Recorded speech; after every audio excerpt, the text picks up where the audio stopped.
All right, everybody, welcome to Digging Deeper Daily. Tonight, as we are taking our second look at the book of Isaiah, last night we talked about the cover material for Isaiah, the introductory material. Who was Isaiah? When did he write? What was he like? He had a wife, he had kids. We learned a little bit about his father, and that Isaiah was likely a part of the aristocracy of Judah at the time that he wrote. So there's a lot going on there that we don't know about Isaiah. We talked about how he died. He was likely killed by Manasseh after Manasseh took the kingdom after Hezekiah. But that is tradition. That's not biblical. We don't know for certain how he died. But one thing we did not talk about is why are Isaiah's writings why are Isaiah's prophecies in writing and not everyone is? Like, for instance, there was a prophet, Nathan, who spoke to King David. His prophecies aren't in writing. At the time of Elijah, when he faced down the prophets of Baal, there were hundreds of prophets of God. Likewise, at the time of Isaiah, there were many, many prophets in both Israel and Judah. So why are Isaiah's prophecies written down? Well, the spiritual reason is that God wanted them written down to be preserved for you and I to be an eternal record of the prophecies of Isaiah. Isaiah is much more than just telling people the future. He condemns sin. He proclaims the holiness of God. He warns of impending judgment. He is the moral voice of the people, calling them back to their covenant relationship with God. And this is something that all of us, indeed, every day should come to and know about. So there's that, but there's also the practical reason. And one of the things is that Isaiah was a prophet to the nation of Judah for about 59 years, maybe 60 years in all that time. And he was not popular with the kings. And it's likely, I've read this, I'm not certain if this is recorded anywhere, but it's likely that he was silenced from preaching. You know, we saw this happen to Jeremiah. We saw this attempt at Daniel. Many of the prophets were silenced by the kings who didn't want them talking to the people like this. And it's likely that Isaiah was silenced and he couldn't preach, so he wrote. And his disciples, his followers, those around him, collated those into what we have of the book of Isaiah. One other thing that we didn't cover about Isaiah, and it's the role of Isaiah in the Dead Sea Scrolls. And here's how that works. The Dead Sea Scrolls were discovered in, I think, the 1940s, 1950s in the deserts of Israel. And they are copies of the ancient Hebrew Bible that go back even before the time of Jesus. Now, there were no older copies of the scriptures at that time.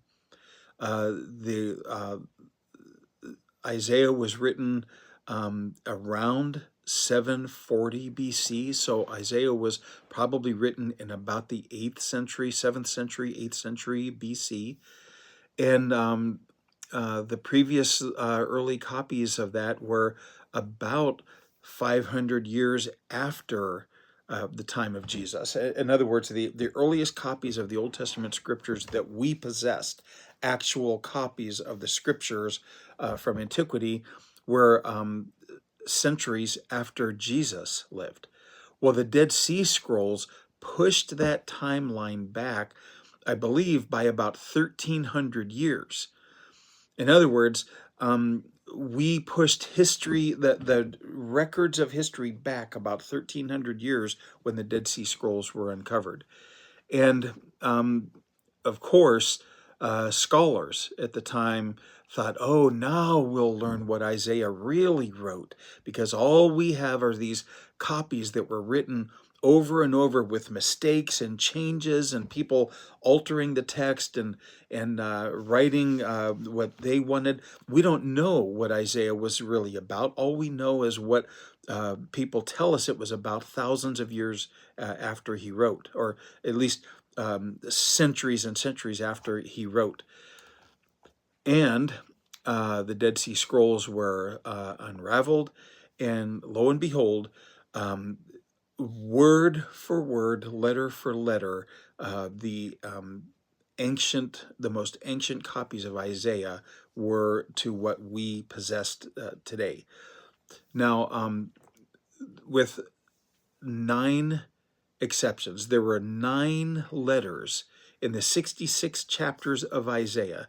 There were 9 letters that had changed over time, that just created variant spellings of the words that they were at. So the Jews were so tedious and so attentive to the copying of the texts that over about 2,000 years of copying by hand these ancient documents. Keep in mind that the documents would be replaced because they started to wear out and tear, and maybe some of those pieces had fragmented and elements had been lost, so they had to be replaced by memory. But there is such a significant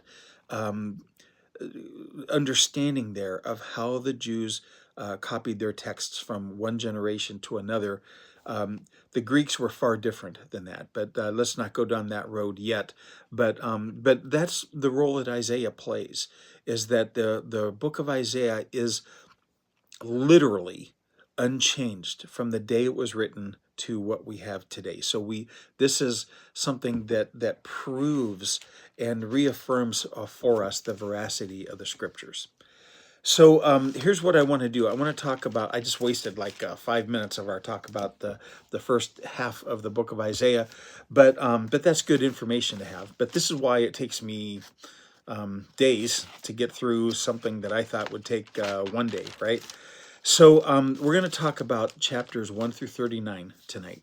And we're going to divide the book of Isaiah into 2 sections. Chapters 1 through 39, in which God talks primarily about the sin and rebellion of mankind, and the holiness and sovereignty of God, and the coming judgment upon them.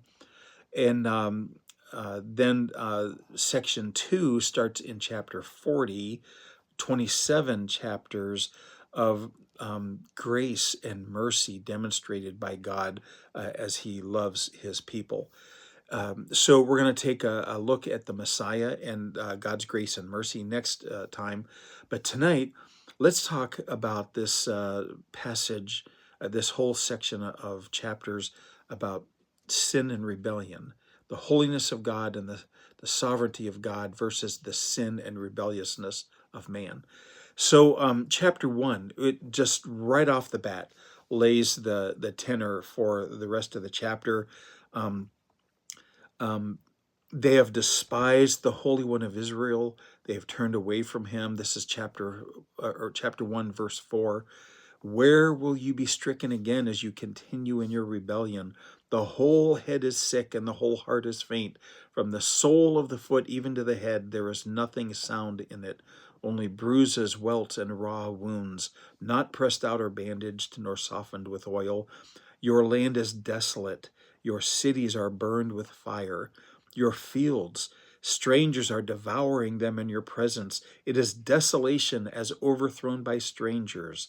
The daughter of Zion is left like a shelter in a vineyard, like a watchman's hut in a cucumber field, like a besieged city. Unless the Lord of hosts had left us a few survivors, we would be like Sodom. We would be like Gomorrah. Hear the word of the Lord, you rulers of Sodom. Give ear to the instruction of our God, you people of Gomorrah. What are your multiplied sacrifices to me, says the Lord? I've had enough of burnt offerings of rams and the fat of fed cattle, and I take no pleasure in the blood of bulls or lambs or goats. When you come to appear before me, who requires of you this trampling of my courts? Bring your worthless offerings no longer. Now, one might read this passage where God says, I hate your festivals and your feasts. When you spread out your prayers, I will hide my eyes from you. These are things God required. And God is saying, I despise these. Why are you doing this? Who requires of you this trampling of my courts? Well, God did. God required it. But you know what else God required? He required the heart in that. He required our love and our worship, not just obedience. Obedience is important, okay? But obedience without the heart is still rebellion. Just going through the motions is offensive to God. He requires these actions, but if you're just going to do them and if you're going to go commit sin and then go to church and act like nothing happened and then just come back and start sinning again, that's not worship. That's not living the life of a believer before God. So he says this passage, famous passage, chapter 1, verse 16, wash yourselves, make yourselves clean. Remove the evil of your deeds from my sight. Cease to do evil, learn to do good, seek justice, reprove the ruthless, defend the orphan, plead for the widow. Come now, and let us reason together, says the Lord. Though your sins are as scarlet, they will be as white as snow. Though they are red like crimson, they will be like wool. If you consent and obey, you will eat the best of the land. But if you refuse and rebel, you will be devoured by the sword. Truly, the mouth of the Lord has spoken. So what's going on here is, remember we talked about the people of God were divided now into two nations. There was the northern kingdom and then the southern kingdom. The northern kingdom was called Israel. The southern kingdom was called Judah. Assyria, which was to the north, was invading the lands. They were coming for Israel. And Isaiah is sounding a warning horn. Look, they're going to come and take Israel. They're going to take you next, Judah. Remember, Isaiah was a prophet to the nation of Judah. When they're done with Israel, they're going to come for you. But then he says later on, but it's not going to be the Assyrians. God is raising up a new power, and that's the nation of Babylon. This is the prophetic nature of the book of Israel, or of Isaiah. He prophesied that Assyria was going to be done as an empire. Babylon was coming on the scene. They were going to take the place of the big bully among the nations, but God was going to use them to execute his judgment and his justice on the people. Now, remember we talked about chapter 6, the year of King Uzziah's death. I saw the Lord sitting on a throne, lofty and exalted. And this is where God calls Isaiah to be his prophet. And it says, then one of the seraphim, this is chapter 6, verse 6. I love this part. One of the seraphim flew to me with a burning coal in his hand, which he had taken from the altar with tongs, and he touched my mouth with it. Just imagine the pain. Somebody taking a burning coal and putting it to your lips. Okay? Just imagine the searing pain of that burning coal on your lips.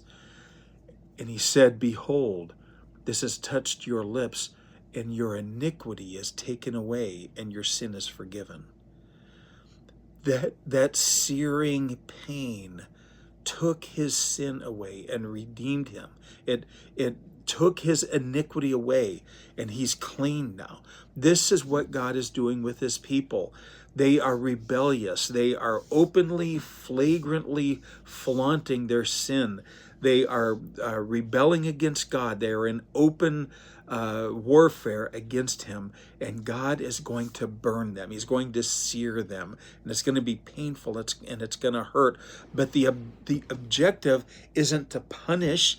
The objective isn't to destroy. The objective is to cleanse and purify, to straighten them out. And this is God's plan for mankind. He will bring pain in your life from time to time to get your eyes on him, to get you focusing on who he is and what he is like, to see your sin and your rebellion in the light of his holiness and his sovereignty. He is in control. He is the Lord. He created you to worship him. Now worship him. Don't go through the motions. Don't go commit your sin and then take your prayers to him as if nothing happened. Cleanse your hearts. Come and turn to God. Now, looking at the time, I thought I was going to get through 39 chapters. I'm on chapter 6. But here's, I want to go to chapter 9 here. I want you to listen to the words of Isaiah, and you'll recognize these words, but you'll recognize the importance of them in the light of what we just said. This is Isaiah talking about the coming Redeemer. Now, we talked about these various themes in the book of Isaiah, that there's sin and rebellion, there's judgment and sovereignty, there's the holiness of God, there's the coming Messiah, both the suffering servant and the Lord of Lords. There's restoration and hope. But even though we're in the first 39 chapters, there's still restoration and hope here. He doesn't just have a 5-chapter series on the Messiah. It's interwoven throughout the entire book. Likewise, sin and rebellion. It's woven throughout the book. So he goes back and forth in and out with these different themes.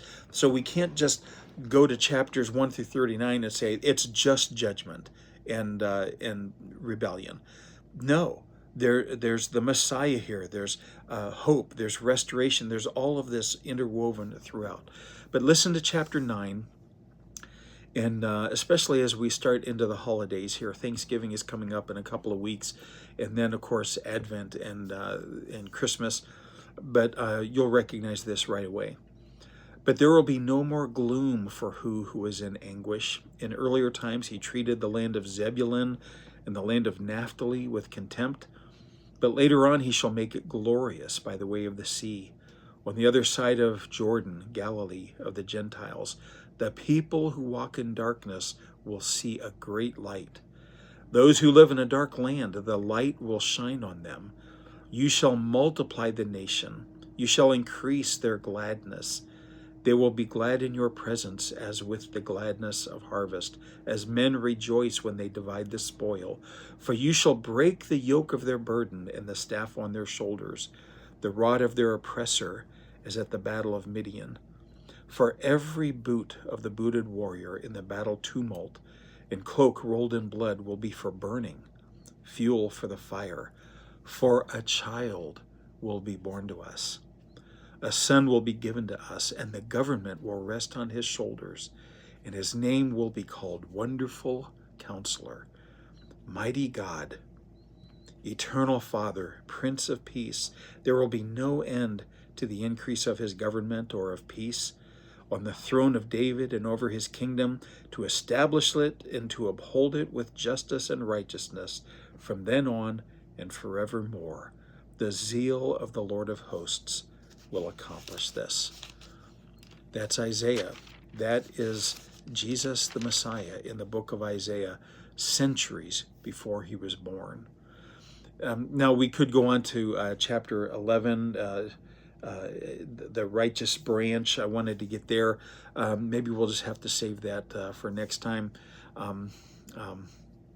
I really wanted to get through Isaiah in 3 settings. I don't know how I'm going to do that. So, all right, but that's it for tonight, everybody. We're going to leave it here tonight. I do appreciate you being here. Sorry I missed those of you who came in late. Welcome to all of you, and we're just going to leave it here, and we'll be back here tomorrow. Tomorrow night is open mic night. We might just double up and go back into the book of Isaiah and do that. So we'll see how that goes. So we'll see you tomorrow night here on Digging Deeper Daily. God bless each and every one of you. Thank you so much for being here, and we'll see you next time on Digging Deeper Daily. Good night.